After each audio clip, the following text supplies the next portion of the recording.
Okay, we're at the Black Diamond Mines Regional Preserve in Antioch, California today. And this is the one of the old mines, one of the old coal mines from mid 1800s.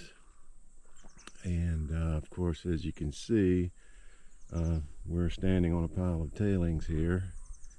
And right in the middle there where the saddle comes down, you see that little brushy area right beyond the edge of the gravel, or the tailing area here.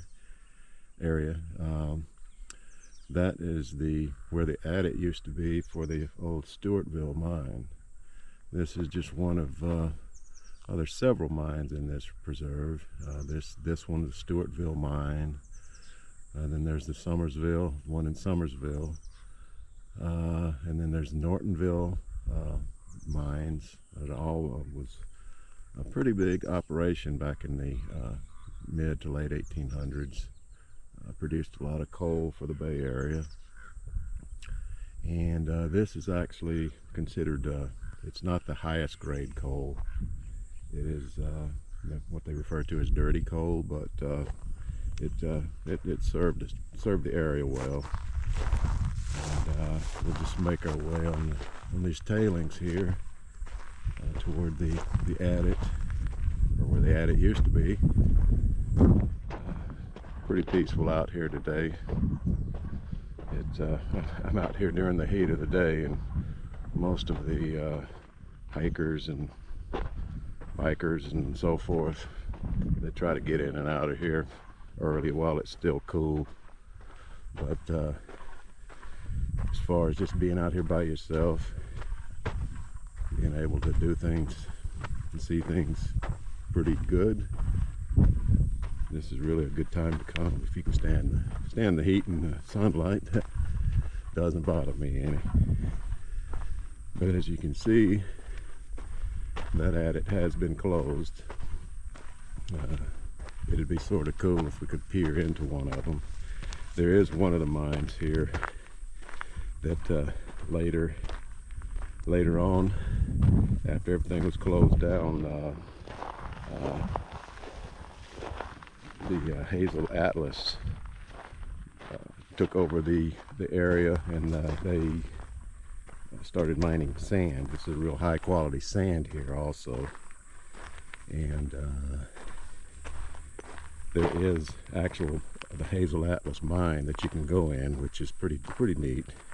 If you ever have a chance to be out here, it'd be pretty cool to go see that. But as you can see, there's the adit, but it of course is closed. I have been up above this, and there are a couple of places that I think there were some air shafts, but it looks like they're blocked up too. So we'll show you some more as we come to it.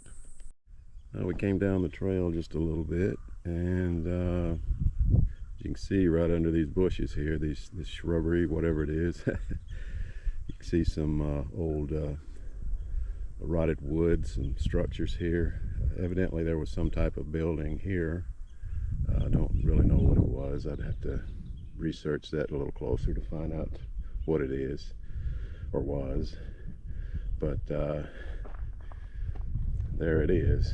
And we came from over there, just right around the corner where the adit is to the Stewartville mine. And as you can see, there are tailings here also. And this land is grazed a good bit by the local farmers. So it's not uncommon to see cows out here, but right today I don't see any. But what the cows leave behind is certainly there. So I'm looking down this trail here, and I'm not sure think there could have possibly been an opening right in that area. And they're also up above there. You can see, I think there are areas up there that would be great to explore in conjunction with the mine. But we'll go back up this way and maybe see if we can catch another mine up here a little ways. You know, which it'll be a little bit of a walk from here. Just a very interesting place. There's over 66 miles of trails here. I probably know every one of them, every inch of it. Been hiking these trails for years. Love this place.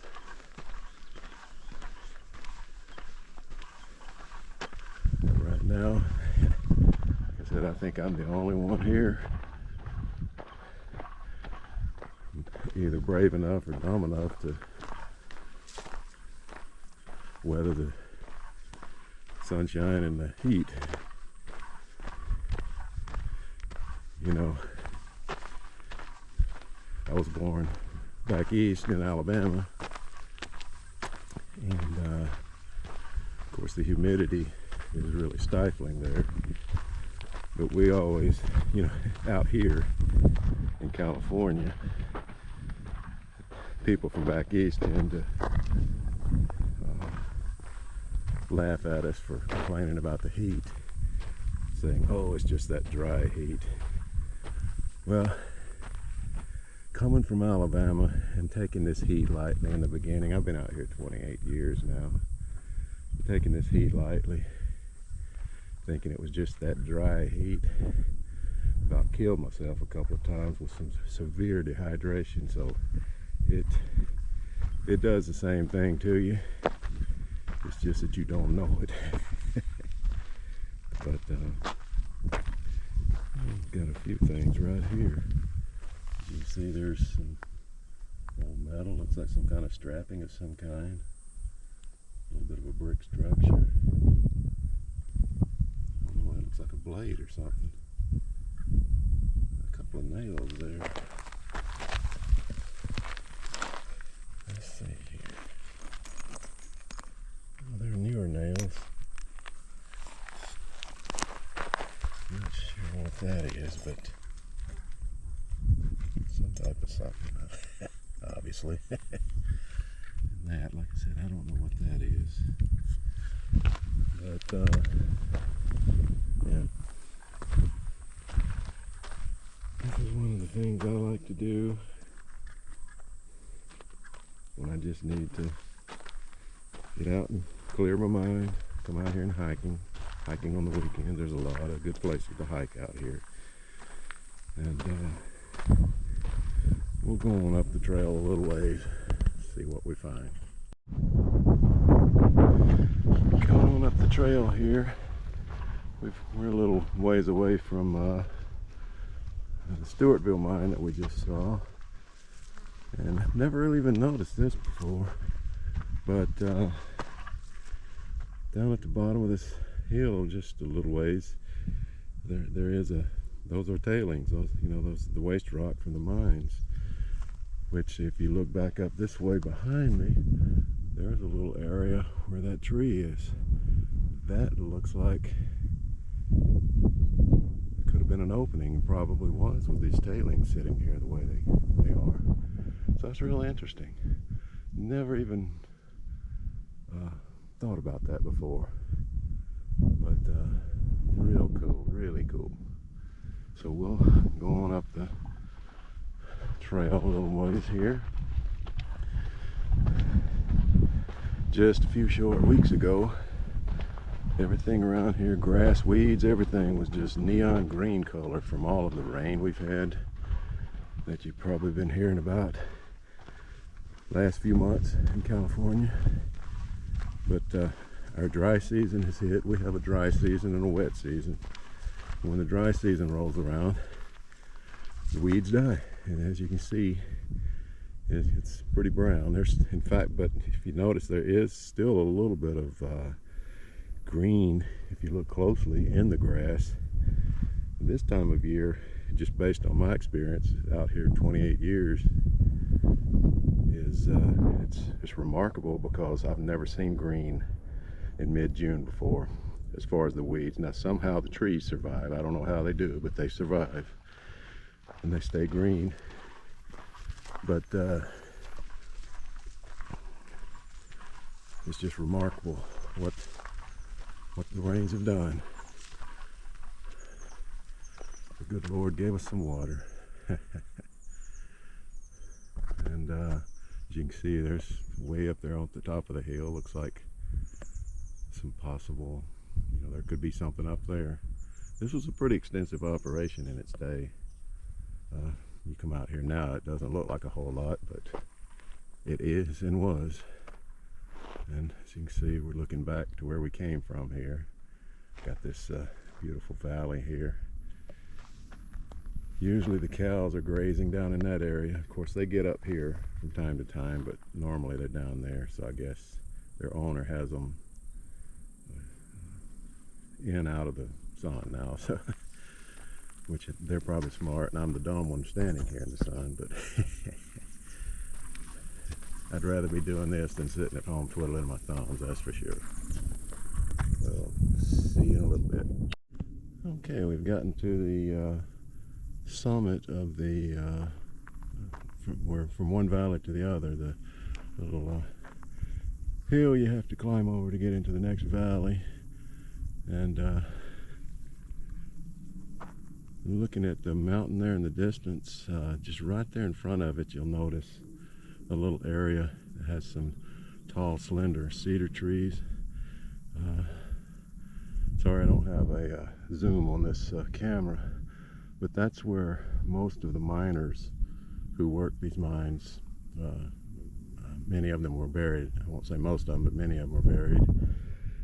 And the vast majority of them were Welsh. They were Welsh immigrants. I suppose they came out here for the gold rush and somehow ended up digging coal. So anyway, and their families were settled in this area, in the Antioch, Oakley, Brentwood area, and who are still to this day are here. So they did start their families here in America from Wales. And down in this valley is where the Hazel Atlas mine is, that you can actually go in. It's a guided tour. I think it costs $5, which is not bad. But then if you noticed again, the cemetery up there, and then the mountain right at the foot of the mountain just beyond that, in the next valley is where the Sterwartville mine is. So there were three big mines.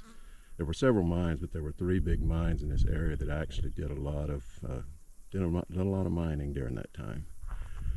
So I'm going to try to work my way out here. I'm a little surprised that I haven't seen a rattlesnake today. This area, not just this area, but I do know that in this area we have a lot of the western rattlers, and I haven't seen one yet this year. Last year I was coming down this very trail here, and there was a huge one in the middle of the trail, and it was coiled up, and I got some good pictures of him. Of course, that's the beauty of having a strong zoom lens, is that you can zoom in on those things like that, and not be able to keep your safe distance. And I've seen several of them out here, and I have found, some people, or a lot of people, I used to be, I guess you could say, were really scared to even see one of those things, but really they're beauties if you ever just are able to look at one. But I've found that, you keep a safe distance, 10, 12 feet, maybe, no closer than that. Just don't startle them. You won't have any issue with them. I did have one, it's been about 3 years ago, I guess, I was down not too far from the Hazel Atlas mine, which is down in that area there, in that wooded area.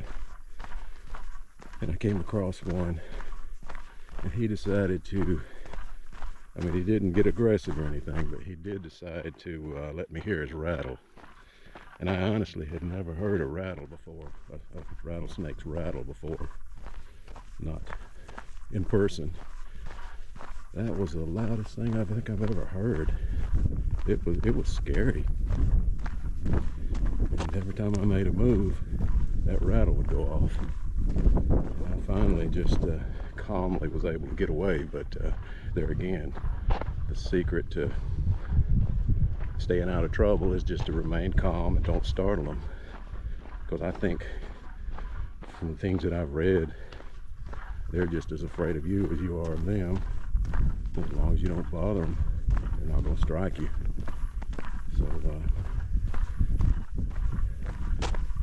you know, coming in Alabama, I had never seen a rattlesnake in the wild. I'd seen copperheads and cottonmouths and all that good stuff, you know, growing up. But never seen a rattlesnake. But you don't see copperheads and cottonmouths out here, but you see rattlesnakes. So it's just odd how that is. But we're just going to work our way back to the car here. And if I run across anything else, I'll turn it back on.